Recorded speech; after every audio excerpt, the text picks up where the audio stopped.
आपकी सोच बदल देगी। महत्वपूर्ण बिंदु छुपाएं।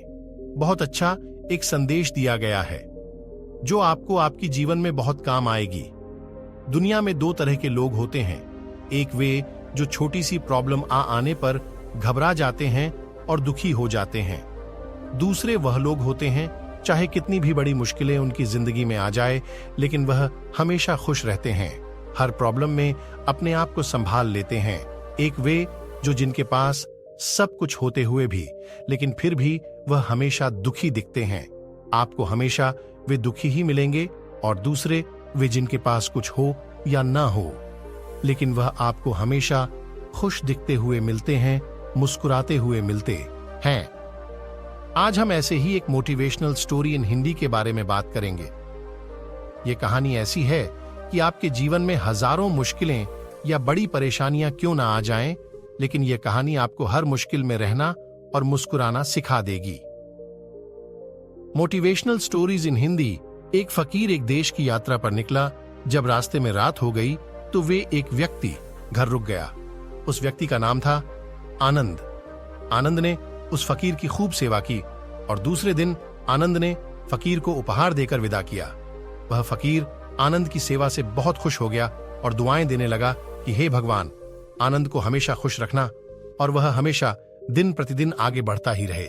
इस बात पर आनंद हंसने लगा और फकीर से आनंद बोला, हे फकीर जो है वह भी अब नहीं रहने वाला। इस बात पर फकीर आनंद की तरफ देखता ही रहा और वहां से आगे चला गया। कुछ साल बाद फिर फकीर आनंद के घर आया और देखा सारा धन और सारी संपत्ति सब कुछ चला गया है। आनंद एक गांव के ही बड़े जमींदार के यहां नौकरी कर रहा है। वह फकीर आनंद से मिलने के लिए वहां चला गया। आनंद ने उस अभाव में ही उस फकीर का स्वागत किया और झोपड़ी में ही फटी चटाई पर ही बैठाया। उसके पास खाने के लिए जो रूखी सुखरोटी थी वह खाने के लिए फकीर को दे दिया।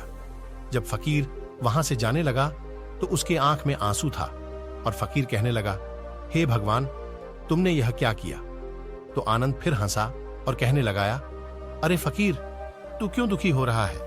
ईश्वर हमें जिस हाल में भी रखें, हमें हमेशा खुश रहना चाहिए, उसे धन्यवाद देना चाहिए। समय सदा बदलता रहता है और इतना ही नहीं, यह भी नहीं रहने वाला है। इस पर फकीर सोचने लगा कि मैं तो केवल वैसे से ही फकीर हूं, लेकिन सच्चा फकीर तो तुम हो आनंद। कुछ साल बाद फकीर फिर से यात्रा पर निकला और आनंद से मिला और देखा तो देखता ही रह गया, क्योंकि सब कुछ बदल चुका था। आनंद अब जमींदारों का जमींदार बन चुका था। उसे मालूम हुआ आनंद जिस जमींदार के यहां नौकरी कर रहा था उसकी कोई संतान नहीं थी और अपनी सारी संपत्ति और जायदाद आनंद को दे दी। फकीर बहुत खुश हो गया और आनंद से कहा, अच्छा हुआ वह जमाना गुजर गया, भगवान करे अब तुम ऐसा ही बना रहो। यह सुनकर आनंद फिर हंसने लगा और कहने लगा, फकीर, अभी भी तेरी नादानी बनी हुई है। फकीर ने फिर आनंद से पूछा, क्या यह भी नहीं रहने वाला? तो आनंद ने उत्तर दिया, हाँ, या तो यह चला जाएगा या फिर इसको अपना मानने वाला ही चला जाएगा। यहां पर कुछ भी रहने वाला है ही नहीं। अगर कोई चीज शाश्वत है तो वह है हमारी आत्मा, वह है हमारी मन की शांति, वह है हमारे मन का सुकून, और बाकी जो कुछ भी है वह हमेशा रह ही नहीं सकता। फकीर ने आनंद की बातों को बहुत ही ध्यान से सुना और वापस चला गया। जो होता है उसे स्वीकार करो। कुछ सालों के बाद फिर फकीर जब उस गांव से गुजरा तो आनंद का महल तो है, लेकिन उसमें आनंद ही नहीं है। उसमें कबूतर गुटरगू कर रहे हैं। आनंद अब इस दुनिया में नहीं रहा, उसकी मृत्यु हो चुकी थी।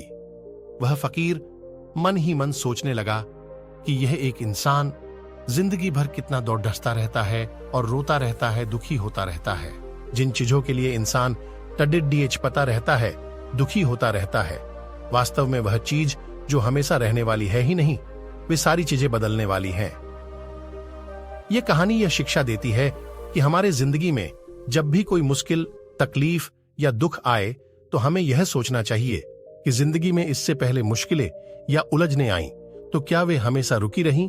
जैसे सारी मुश्किलें आकर चली गई वैसे ही यह भी मुश्किल चली जाएगी। यह भी हमेशा रहने वाली नहीं है।